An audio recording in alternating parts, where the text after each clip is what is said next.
If you've done any research on ERP systems and you've been looking for what the right option for you might be, you've probably come across Gartner's Magic Quadrant or one of its series of Magic Quadrants. My question has always been, how are these quadrants created and why is it so magic? Today I'm going to talk about the answers to those questions as well as how we can create a Magic Quadrant that's best for our organization. My name is Eric Kimberling and I'm the CEO of Third Stage Consulting. We're an independent consulting firm that helps clients through their digital transformation journeys. And I've always been fascinated by the whole Magic Quadrant concept. It's a brilliant marketing concept. Gartner gets paid by vendors to commission these quadrants in different industries and company sizes and product types. And companies that are doing research will also pay to get access to that research. And I always wondered what the word magic meant. What does that mean that it's a Magic Quadrant? I don't know if I'll ever know the answer to that, but I've always thought there's got to be a better way to define a quadrant that makes sense for us as an organization. Now, just as a refresher, the Magic Quadrant looks like just a basic quadrant. And I think Gartner oftentimes will use two different axes. I think a lot of times they'll use something like completeness of vision and overall product roadmap or something along those lines.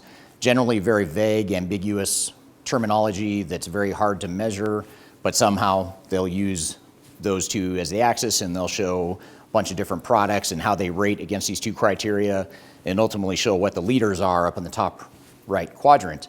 And what's fascinating about it is there's a million different versions of this quadrant over time. There's a lot of different industries that they focus on, a lot of different types of technology, whether it's for ERP or HCM or manufacturing systems, whatever the case may be. And I've always questioned it a bit because, like I said before, the vendors pay to commission these studies, and I can't help but think that that has to somehow influence where they fall on the list. And more importantly, for those of you watching, is that the criteria they use may not be relevant to you. For our clients, for example, most of them don't really care what the completeness of vision is or their ability to execute on the software itself.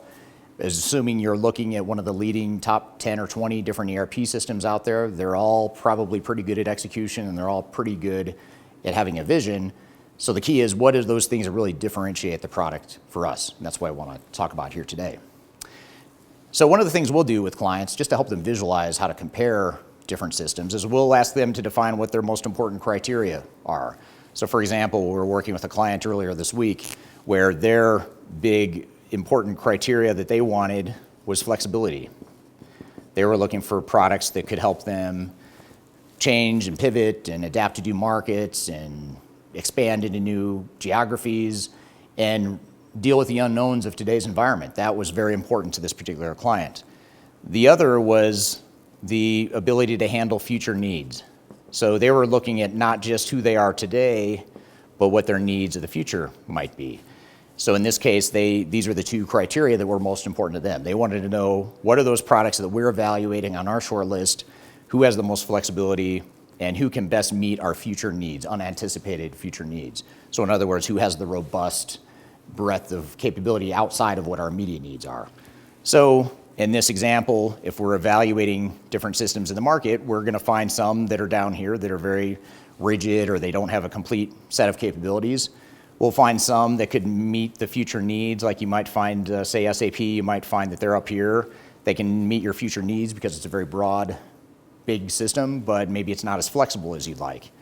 Or you might find a system like, let's say, Microsoft Dynamics 365, a little bit more flexible, but not quite as robust capabilities as an SAP S/4HANA. So you might have Microsoft Dynamics here, and let's just say Oracle, for example, Oracle ERP Cloud. You might find that they're somewhere up here in terms of flexibility and ability to meet our future needs depending on what industry we're in or whatever. Those are just complete hypothetical examples, picking on the three top vendors in the marketplace in terms of market share, but hopefully you get the idea. The idea here is, what are our main criteria and how can we identify where the vendors fall in this overall landscape?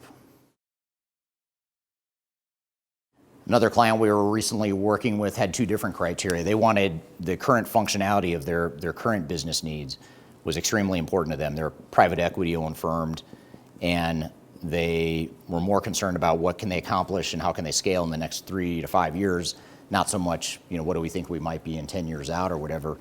And so current functionality was an important part of what they were looking for. And then another really important part to them was risk. They're a very risk-averse organization. They didn't want to swing for the fences. They were looking for more targeted, strategic, deliberate risk and improvements to their business. So these were the two capabilities they looked at. And without mentioning names of the vendors, we had some that were down here in these different quadrants here, and ultimately we landed on one that was more up in the upper right corner. And I just showed this as another very basic, simple example to show that no matter what your criteria are, you need to define what those top priorities are and objectively measure how do we compare these different systems.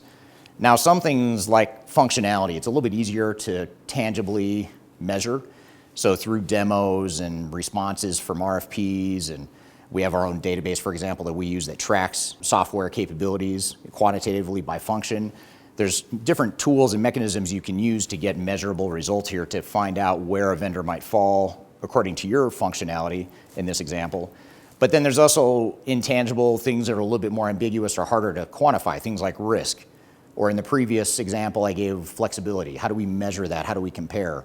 And that's where the art comes into play more so than the science. And having an objective partner like Third Stage and our team at Third Stage to help you compare the different systems through our experience is very important. So regardless of whether you're looking at quantitative or more tangible comparison points or more intangible comparison points, we find that oftentimes this type of matrix is a great way to help you at the very least identify a short list. We might be able to eliminate a lot of options down here, and we might do a few different takes of this quadrant to figure out who consistently shows up in our upper right corner of our not so magic quadrant, I'll call it. So I hope you found this information useful as you go through your digital transformation journeys. If you want to brainstorm ideas on how you might apply this to your business, feel free to reach out to me. My team and I would be happy to set up an informal brainstorming session just to bounce around ideas. I've included my contact information below. I also encourage you to check out our resources below. I've included a number of links that might be of interest. And also be curious to hear your comments. How have you used Gartner's Magic Quadrant or other comparison mechanisms or tools? I'd love to hear what your experience has been. So I hope you found this information useful and hope you have a great day.